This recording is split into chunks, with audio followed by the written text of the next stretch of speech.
வணக்கம். இன்றைக்கி நம்ம வந்து பீன்ஸும் கேரட்டும் பொரியல் பண்ண போகிறோம். இது தேங்காய் இல்லாது. அதுக்கு ஃபஸ்ட்டு நீங்கள் ஒரு கடாயில் தண்ணி ஊற்றி வேக வச்சுக்கோங்க. வேக வச்சு தனியாக எடுத்து வச்சுருங்க.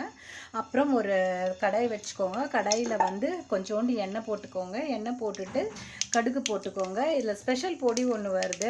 அதுதான் இன்றைக்கி தேங்காய் இல்லாத பண்ணுவேன்னா அந்த பொடி போட்டு தான் பண்ண போகிறோம். வெந்த காய்கறி எடுத்து இதில் போட்டுக்கோங்க. கொஞ்சம் உப்பு, கொஞ்சம் மஞ்சள் பொடி போட்டு மிக்ஸ் பண்ணுங்கள். பொடி வந்து 2 ஸ்பூன், இந்த காய்க்கு சொல்கிறேன், 2 ஸ்பூன் உளுந்து, 4 வரமிளகாய், 2 பல் பூண்டு நல்லா வறுத்து பொடி பண்ணி வச்சுக்கோங்க. நான் ஆல்ரெடி வச்சதுனால வீடியோவில் நான் காட்டல.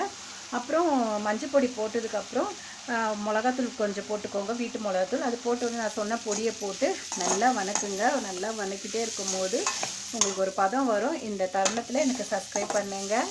சப்ஸ்கிரைப் பண்ணாமல் மறந்துடாதீங்க. இந்த மாதிரி வரும்பொழுது, ஏன்னா இது தேங்காய் இல்லாதனால பண்ணுறது நம்ம. இந்த பொரியலுக்கு ஸ்பெஷலே அந்த பொடி தான். நீங்கள் இந்த மாதிரி நீங்கள் ட்ரை பண்ணி பாருங்கள், சூப்பராக இருக்கும். பீன்ஸ் கேரட்டு பொரியல் ரெடி.